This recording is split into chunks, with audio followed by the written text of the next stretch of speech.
Round two. Hey guys, you have Megan the Fangirl and the Bagel Ghost here to talk to you about Season 1, Episode 2 of DanDaDan, the anime on Netflix that is an experience. It's so silly. Go watch it. But by yourself. Watch it by yourself. Don't watch it with your mom. And yet here we are. So I'm going to try my best to talk about this episode in the order of which things happen, but it was crazy kookadooks jumbled, so we're just going.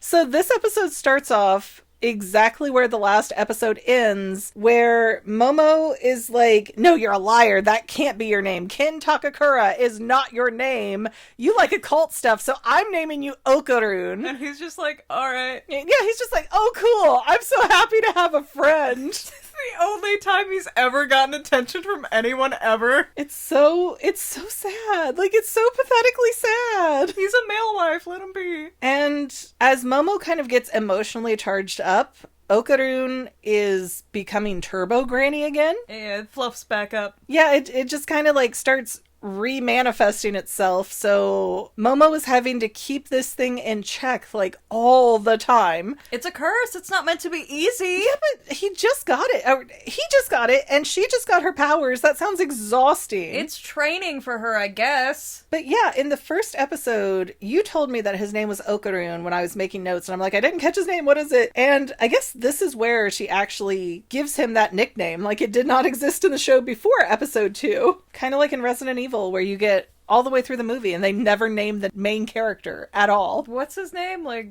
John something? In Resident Evil? I don't know. Alice? Oh. Really? Yes, the red-haired Mila Jovovich plays her. Her name is Alice. What? Oh, I thought... Oh, man. Okay. I thought we meant the game. Sorry. But last time I was talking about how that giant UFO crashed into what looked like a pretty major road. I'm like, how is nobody going to notice this? And then you pointed out, hey, the UFO's gone. And it's nowhere to be seen on screens. So I find this very confusing because of what happens later. And I'm trying to keep myself in order here, but just to kind of dabble ahead a bit, did the spaceship explode? And if so, why aren't pieces of it anywhere? It did explode the last episode, that we saw, but there was enough of it for it to, like, destroy the highway and leave, I guess. Yeah, so that's what I mean. Did it leave and go get help? Apparently. Because it's nowhere to be seen and we don't see it physically leave. So what happened? There's not even a fire anymore. And how do Momo and Okarun not notice this? Because she's having her little temper tantrum and Okarun's like, oh man, to have a friend. Yeah, and so they're just walking all night until it's daytime, and it's like walk, walk, walk, walk, walk, walk, fart, walk, walk, walk, walk, walk, walk. He lets out one fart. And I would have called him Toodles after that. Like, that would have been his nickname for me at that point. It wouldn't be Okarun. That's not a nickname, that's bullying. Okay, well, don't fart on me. Don't put me in the trail of suffering. It's called crop dusting, thank you. But you would think, though, I don't know, is this boy, like, autistic that he doesn't get, hey, maybe don't fart on girls if you want to like them?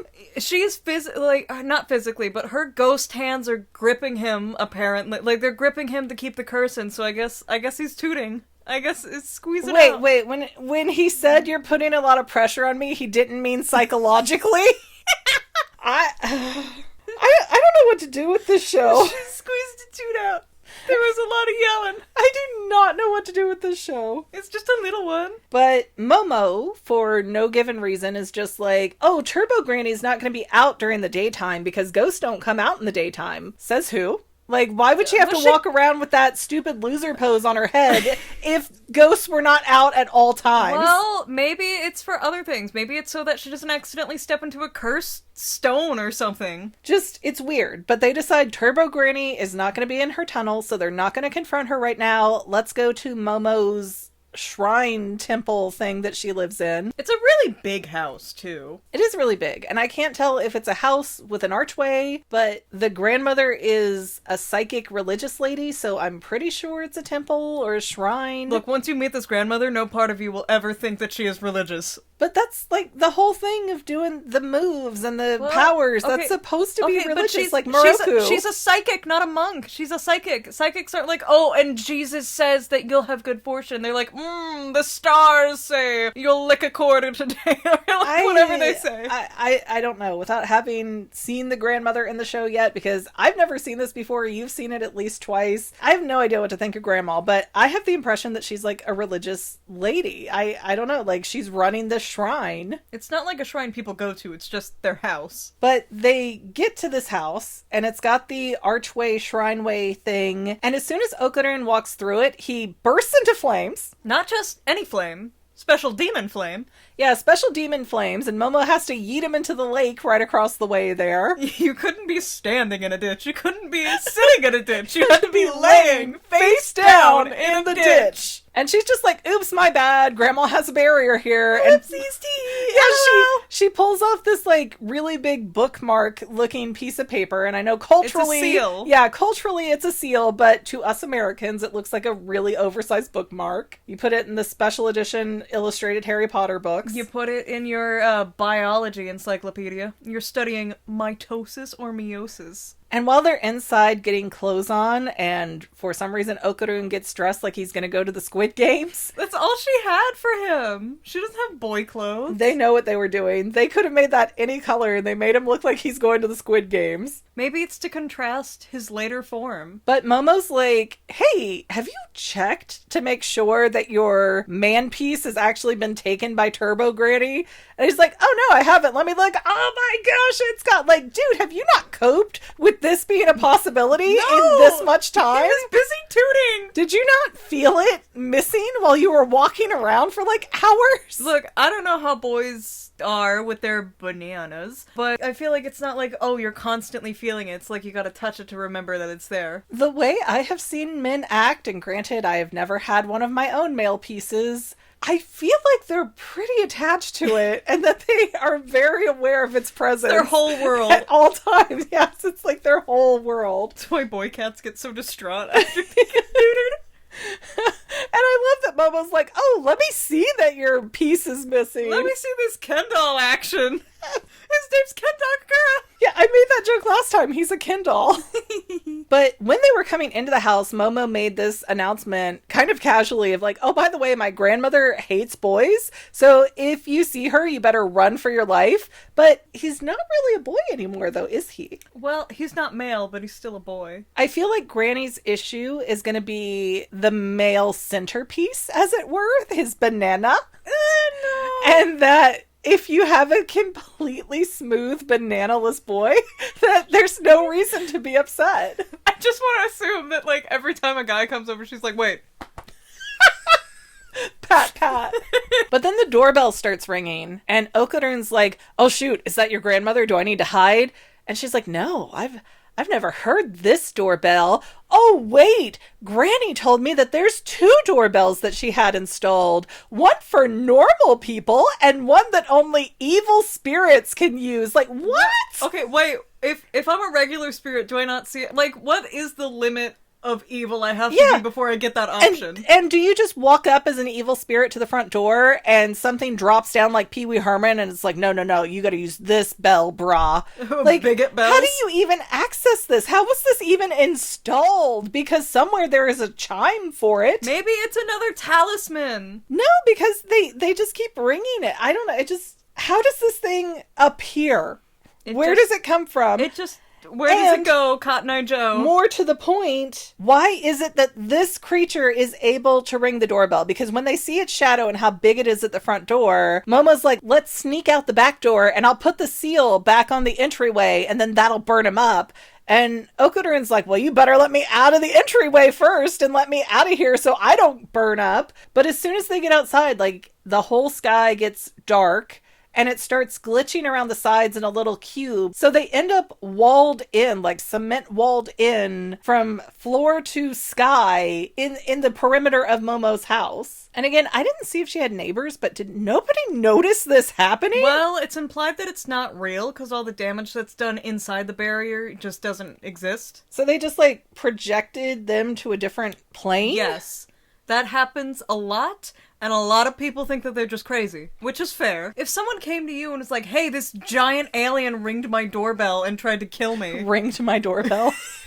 They didn't ring it, they ringed it. They ringed it so good. So next, Momo and Okarun are getting these nosebleeds, and the whole time, Okarun's kind of like coming in and out of turbo granny mode. Like, he's not fully getting there, but he's kind of like phasing in and out, back and forth. He's high maintenance. He is so high maintenance, and Momo has to be exhausted. And from the sky comes down this giant baseball clown sumo-looking guy. Very big, muscly, fat man. Yeah. And he's like, give me your banana, which, using the term banana, is associated to the aliens, so... It's implied that he's, like, hired? Yeah, so it would make me think he's either Serponian or related somehow, hired maybe. But it's weird, because Okarun immediately goes, oh, I recognize the frilly color. That's a Flatwoods Monster, which I live by where the Flatwoods Monster exists. No, it's not. You've seen it for yourself? Yeah, I've met him on a bicycle ride for myself. Oh, one of those big bicycles for the... It's a tandem bike, obviously. Oh, sorry. You have tea afterwards? Mothman dropped him off, came and picked him up afterwards. It's very, Mothman's very a lot smaller. lovely. No, Mothman is huge. Flatwoods Monster is like 9'9". Mothman is about like 7-8 foot tall. And supposedly big and muscular. So Mothman could definitely take Flatwoods Monster out wherever he so choose. We got a lot of fan fiction on the Mothman. I know my cryptids, okay? And this bothers the holy living heck out of me, because a Flatwoods Monster is not necessarily an alien. It's a cryptid. We don't know what cryptids are. They're kind of aliens, they're kind of ghosts, but we don't have a way to determine it. So for him to say that it's a Flatwoods Monster, and for the Flatwoods Monster to say he wants their banana, that would mean the Flatwoods Monster is without a doubt an alien, and that's not the case, because that is not how he is classified. He's a cryptid. Maybe he's some middle ground. But that's the whole point with the cryptids, is that they're cryptic. We don't know what they are. So to assume he's an alien and establish him as an alien when he doesn't look anything like the Flatwoods Monster, and he's at least 2 or 3 times taller and 80 times wider. Okay, maybe not 2 or 3 times taller. Maybe like a time and a half. Dude, that sumo thing was at least 20-something feet tall. I will fight for this. And they try to explain this away by saying, oh, well, you know, a lot of people who can see aliens can also see ghosts, so that's why we can both see this thing. Okay, maybe, but what? The implication that the aliens and ghosts are so interconnected it doesn't work for me. I hate it. They're paranormal. But paranormal just means it's abnormal. It does not mean that all ghosts came from space, or that all aliens are ghosts who went to space. And I feel like they're trying to blur that line in a way that I don't like it. It's one of the few shows that actually tried to bring ghost lovers and alien lovers together, because every show that talks about these things, it's very separate. Like, oh, Ghost House, or oh, aliens in Flatwoods. But you know what Flatwoods is not doing? Sumo wrestling. So there is no way that this thing should be sumo-shaped. Some were spotted in Japan. Nonsense. Utter nonsense. He said so. But it still brings up the point, if this is an alien, which all signs indicate that that's what it's supposed to be, according to the established rules of this show's universe, then how did it get the evil demon doorbell? Well, maybe alien tech. I don't know. Maybe the smoke with him was the alien. Why wouldn't it just use the regular doorbell? Use the regular doorbell and confuse people and get in that way. Why would you use the one that says, I'm evil? Maybe that's the only one he saw. Maybe they layer over each other so that if you're evil, you can only press the black one. This is not Photoshop. You don't know that! And Momo said her grandmother had 2 doorbells installed. So some technician came in and put the shiz together. Some technician was very confused. Now, I want one normal doorbell, and also, can you make another one that's like a little darker? For spirits and demons? Yeah. One that, like, you can't really see, but you feel. Do I charge double for that? And so they decide that they're gonna fight this thing. And Okarun is like, okay, take away the thing that's holding back my curse, but let me keep my mental facilities. Very gently mansplaining how to use her powers. Like, he knows. Like, she knows. She just got these powers. And she's even going like, dude, I don't know that I can do this. This is some nuanced stuff. And he's like, no, it's fine. I'll die for you. Very puppy-like. Yeah, he's just totally cool with it. So Momo does her best to do this, and whew, that boy turns into some chimera of the best version of himself and a taunted demon granny and becomes like turbo hottie. Don't call high school boys hot. Like, it's what? He can be hot and in high school. It's call not him like stoic. Call him pretty. Don't call him hot. That implies that you want to do stuff with his non-existent banana. Hottie does not, and hottie's not a romantic terminology. I'm sorry, I'm gonna fight you on this. Like, that's the vernacular that my people used back in the day to everyone nowadays associates hot with like the body. Well, yeah, I'm saying like, oh my gosh, he's so much hotter than he was before. That's not saying that I'm like romantically interested. Aren't you though? I mean, not really. Okay. Guys, tell us in the comments, is hot objectifying? I say it to females all the time. I walked up to this like 50-something-year-old grandma and I'm like, Gail, I don't think anybody has told you yet, but you look hot as F in that costume that you have on. Like, you look amazing. You are as straight as a bendy ruler. Shut up. Oh my god, you guys. Then for no reason, Momo decides that because this alien is themed like a sumo wrestler, that if his hand touches the ground, that will mean that he has to go away. Maybe it's like Toilet Bound, where all the ghosts have to follow the rumors that come up for them, or else they don't exist anymore. But if this is not a ghost, this is an alien. Well, so why are aliens having to follow the rules of Japanese sports culture? Well, maybe it's a similar thing. Maybe it's Japanese shame. If you don't follow the rules, then you'll be shot. But they're aliens. Again, this makes no sense. And he does end up touching the ground, and his explodes. hand melts. Yeah. No, his hand just melts and turns into like a bunch of feet or something. No, he grows feet so he can kick punch her. Yeah, so he is having to adhere to the rules of Japanese sports culture for no given reason. If you choose your theme to be a Japanese sport, you might as well follow the rules. I don't see why. I don't see why that is helpful to him in the slightest. Or why, like, what power above this alien is enforcing this rule to occur? DanDaDan is just one of those shows where you're just along for the ride. I don't want to be along for the ride. I want to have answers that are concrete and make sense. When Grandma comes around, more things will make sense. So what Momo works out is that she's going to have this sumo alien punch her through the wall using absolutely no shown psychic power or shield or anything. She has to be, because she'd be dead. I mean, remember The Incredibles when, like, Violet put him in the bubble and the thing was trying, like, the machine was trying to, like, crack it open? I feel like we should have seen something like that with Momo, but we saw nothing. We didn't see her hair get longer. We didn't see any of the powers manifest around her. That girl can take a beating. We were already shown this in episode 1 when her boyfriend roundhouse kicked her in the gut. True, but that's nothing like this. But Momo gets punched through this concrete wall enough to be like, hey, I'm behind where my entry fence gate line is, so now I can use this barrier, haha. She hugs Okarun, slaps it back on, and which is probably Okarun's first hug with how codependent and needy he is. I know, this poor boy. He would fall in love with a boat that had eyes on it, just sailing by. Someone looked at me. Someone Sharpies on like a little smile, like, look, it's smiling at me. It's there for everyone. It loves me. It's looking at me. Okarun's like one of those nerdy stalkers that you can't be nice to or else you'll have a nerdy stalker. He totally had a mother, like Momiji's mom in Fruits Basket, that saw him after she gave birth and went, ew, no, I'm not touching that thing. I wanted a girl. Well, now she has one. Not a girl, but, it's something. It's a middle ground. It's a compromise. It's truly non-binary. Truly. And not a threat to anybody's father and or grandmother. Yeah. But Alien catches on fire once the barrier's reinstated. Everything goes back to normal, and Momo and Okarun end up being on the outside of the gate perimeter, and Momo just passes out in the street and falls asleep right there and then. She is so exhausted. And immediately, Turbo Granny gets resurrected. And then episode end. Yeah, the episode ends right there. So every time Momo goes to sleep, Turbo Granny comes back out. Apparently. And there's no in the daytime there's no reprieve from it whatsoever. It's a curse. It's not meant to be easy. Are supposed to have loopholes so you can become a better person. That's a lesson from Greek mythology. That's not a real curse. I call shenanigans, but then again, there's so much crazy.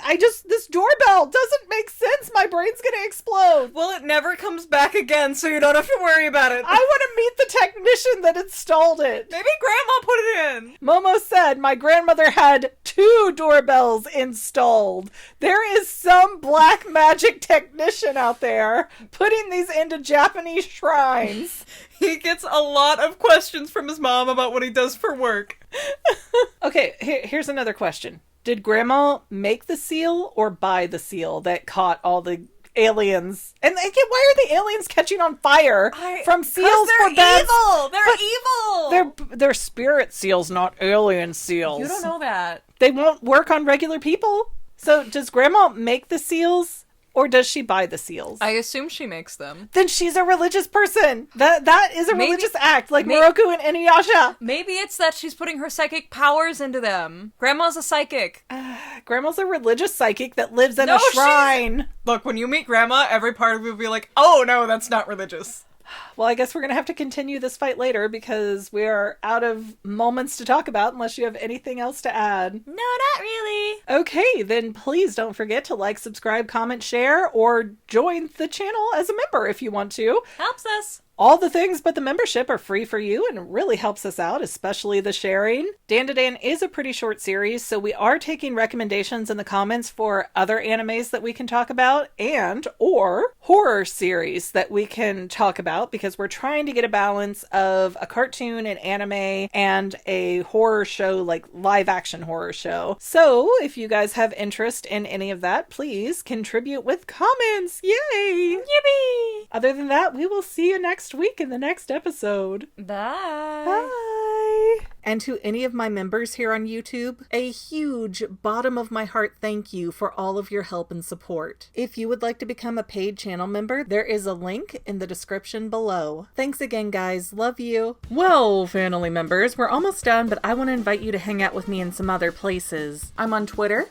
and Instagram as my own personal self, and I have a Facebook page too, but I mostly just post photos over there. And sometimes people say, hey McGann, I want to mail you something. How do I do that? Easy. Just click the About tab on my channel page and my most current P.O. Box info will be right there. I also run another channel, The Family. It's really a hodgepodge channel where we might post anything. Oh yeah, and I also sell shirts and stickers and stuff with the Family and the Fangirl logos. If that is your cup of tea, I have a link in every description of every video. Finally, if you want to help out the Fangirl channel and make sure I'm putting out video essays for years to come, the best way you can help is by subscribing and watching more of my videos, whether they're new, old, whatever. Maybe even share 1 or 2 on social media, help spread the word. People who watch to the end of videos, like you, helps to tell the site, hey, this is a good video, we should recommend it to other people. So if you made it this far, leave me a comment of something like, hey, I made it to the end. Love ya. See you next time, family members. Bye.